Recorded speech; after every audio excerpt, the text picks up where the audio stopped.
जय श्री हरि भक्तों, स्वागत है आपका हमारे चैनल ज्ञान भक्ति 96 स्पाइस वर्ल्ड में। आज हम लेकर आए हैं पापांकुशा एकादशी व्रत कथा। धर्मशास्त्रों में कहा गया है कि इस व्रत को करने से मनुष्य के जीवन के समस्त पाप नष्ट हो जाते हैं। ये व्रत मृत्यु के बाद मोक्ष और वैकुंठ धाम की प्राप्ति कराता है। आइए विस्तार से जानते हैं इस व्रत की कथा और विधि। पापांकुशा एकादशी की कथा। एक समय पांडवों के ज्येष्ठ भाई महाराज युधिष्ठिर ने भगवान श्री कृष्ण से निवेदन किया, हे माधव, कृपया मुझे आश्विन शुक्ल पक्ष की एकादशी का नाम और उसकी महिमा बताइए।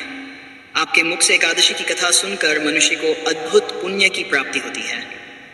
भगवान श्री कृष्ण मुस्कुराए और बोले, हे धर्मराज, आश्विन शुक्ल पक्ष की एकादशी पापांकुशा एकादशी कहलाती है। इस व्रत का पालन करने वाला भक्त न केवल पापों से मुक्त होता है, बल्कि उसे इस लोक में सुख और मृत्यु के बाद मोक्ष की प्राप्ति होती है। इस दिन भगवान पद्मनाभ शेषाई विष्णु की पूजा का विशेष महत्व है। जो भक्त श्रद्धा और विश्वास के साथ उपवास करता है, वह संसार के पापों से मुक्त होकर वैकुंठ लोक में स्थान पाता है। हे युधिष्ठिर, इस व्रत का प्रभाव इतना महान है कि इसका फल हजारों अश्वमेध यज्ञ और सैकड़ों राजसूय यज्ञों से भी बढ़कर है। जो मनुष्य इस व्रत को करता है, उसे मृत्यु के समय यमराज के दूत नहीं मिलते। स्वयं भगवान विष्णु के पार्षद उसे अपने साथ लेकर जाते हैं और भक्त को स्वर्गलोक या सीधे विष्णु धाम की प्राप्ति होती है। इस दिन जो मनुष्य दान करता है, विशेषकर भोजन और वस्त्र का दान, उसका पुण्य अनंत गुना बढ़ जाता है। तुलसी दल, फल, पुष्प और धूप से भगवान पद्मनाभ की आराधना करने वाला भक्त कभी दुख नहीं देखता। हे राजन, केवल मनुष्य ही नहीं, बल्कि जो कोई भी इस व्रत की कथा सुनता है या सुनाता है, उसके पाप नष्ट हो जाते हैं और उसे भी मोक्ष की प्राप्ति होती है।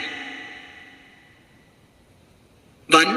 प्रातः ब्रह्म मुहूर्त में उठकर स्नान करें और स्वच्छ वस्त्र धारण करें। घर में भगवान विष्णु या पद्मनाभ की मूर्ति चित्र को गंगाजल से शुद्ध करें। दीपक जलाएं और धूप, पुष्प, तुलसी दल, फल और नैवेद्य अर्पित करें। व्रत का संकल्प लें। आज मैं पापांकुशा एकादशी का व्रत रखूंगा और भगवान विष्णु की पूजा करूंगा। पूरे दिन उपवास करें। यदि संभव हो तो निर्जल रहें, अन्यथा केवल फलाहार करें। दिन भर हरिनाम संकीर्तन करें, विष्णु सहस्रनाम या गीता का पाठ करें। रात भर जागरण करें और भगवान के भजन गाएं। अगले दिन द्वादशी को ब्राह्मणों, साधुओं या जरूरतमंदों को भोजन कराएं, दान दें और फिर स्वयं व्रत का पारण करें। व्रत का फल और महत्व विस्तृत। इस व्रत से मनुष्य के सभी पाप और दोष नष्ट हो जाते हैं। घर में सुख, शांति और समृद्धि आती है। व्रती को मृत्यु के बाद यमलोक नहीं जाना पड़ता, उसे सीधे भगवान विष्णु का धाम प्राप्त होता है। इस व्रत का पुण्य अनगिनत यज्ञों और तीर्थयात्राओं से भी अधिक होता है। इस व्रत को करने वाला भक्त कभी दरिद्रता या कष्ट नहीं देखता। ये व्रत सांसारिक बंधनों से मुक्त कर मोक्ष प्रदान करता है।